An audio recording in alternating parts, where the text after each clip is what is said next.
Putin sebentar lagi akan melakukan sebuah lompatan besar. Kita tahu aksi Putin mengambil Ukraina oleh Barat dan sekutunya dianggap sebagai Hitler baru. Di sisi pihak yang tidak terlibat dalam perang tersebut membelah opini menjadi dua. Anti Putin, pro Barat, pro sekutu, dan mengklaim tindakan Putin sebagai crime against humanitarian atau kejahatan besar terhadap umat manusia. Yang kedua, yang pro Putin, menganggap pihak Barat adalah pro Israel, pro Yahudi, romantisme anti Yahudi plus memframing anti Amerika yang menjadi polisi dunia membuat perlawanan Putin, menjadikan Putin superhero baru, pahlawan dunia melawan Thanos. Thanos adalah Amerika dan Yahudi. Maka sebagai analis intelijen pertahanan ada pertanyaan untuk diantisipasi tentunya. Pertanyaan tersebut adalah apa yang kira-kira Putin akan lakukan berikutnya? Berapa tentara Rusia yang akan ditarik mundur ke barat? Berapa yang akan berada di Ukraina dan berapa yang berada di Belarus? Oke, bagaimana kalau kita melihat peta Eropa Timur sebentar? Di sebelah barat Ukraina ada 5 negara. Polandia, Slovakia, Hungaria, Romania, dan Moldova. Keempat negara Polandia, Slovakia,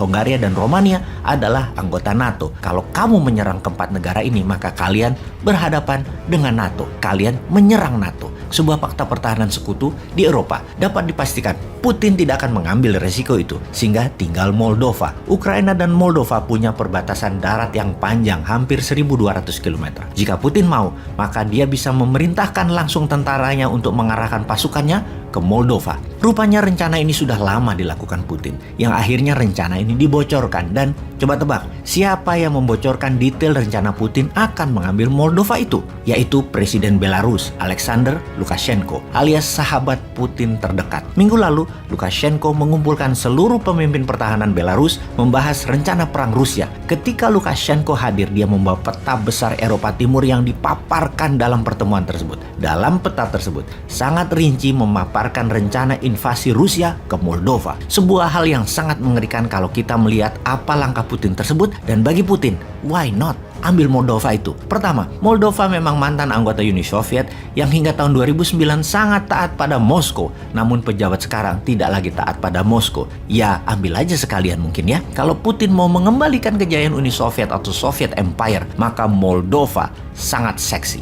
Yang kedua, mengambil Moldova adalah misi mudah. Mengapa kita mengatakan mudah? Karena Moldova bukan anggota NATO. Jadi, walaupun Rusia akan menyerang Moldova, NATO pasti tidak akan merespon, hanya koar-koar doang. Fakta kemudian, tentara Moldova tidak sekuat dan sebanyak Ukraina, hanya sekitar 6.000 tentara saja. Segitu top. Jadi, apa yang menarik lagi untuk mengambil Moldova? Apalagi kalau bukan Transnistria. Wilayah Transnistria seperti wilayah Donbas di Ukraina Timur memang pro-Rusia. Rebel di Transnistria ada sekitar 10.000 tentara pro-Rusia dilatih Rusia dan ada 2.000 tentara Rusia dideploy di sana. Transnistria posisinya di antara Ukraina Moldova di perbatasan sepanjang 500 kilometeran. Hanya menggerakkan Transnistria, pemerintah Moldova sudah pasti ambyar. Pertanyaannya, akankah Putin memberikan perintah tersebut? Semua tergantung dari misi penyerangan di Ukraina. Berapa lama Kiev bisa bertahan lagi? Berapa macam insurgensi atau gerakan gerilya bawah tanah bermunculan di Ukraina? Efek perjuangan rakyat dan tentara Ukraina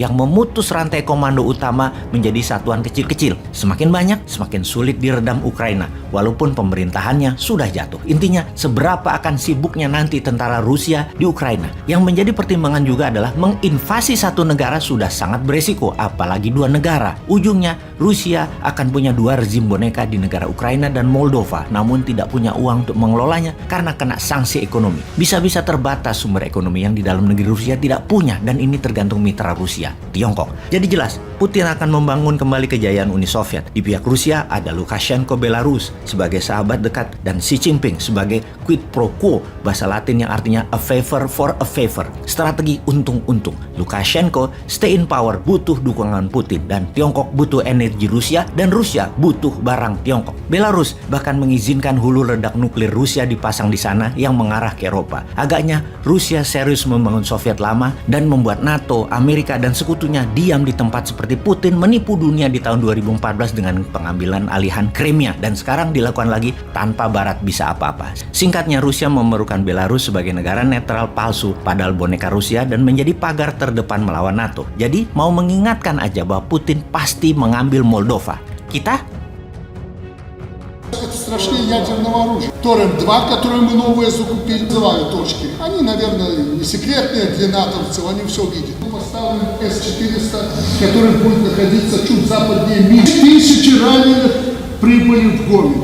кричат наши беглые и прочее. Вашу слабкість, через вашу роз'єднаність. Усе, на що спромігся Альянс на сьогодні, це провести через систему своїх закупок 50 тонн диспалива для України. Мабуть, для того, щоб ми могли спалити Будапештський меморандум. To prevent this war from escalating beyond Ukraine. Because that will be even more dangerous, more devastating, and will cause even more human suffering. So we have made it clear that we are not going to move into Ukraine, neither on the ground or in the Ukrainian airspace.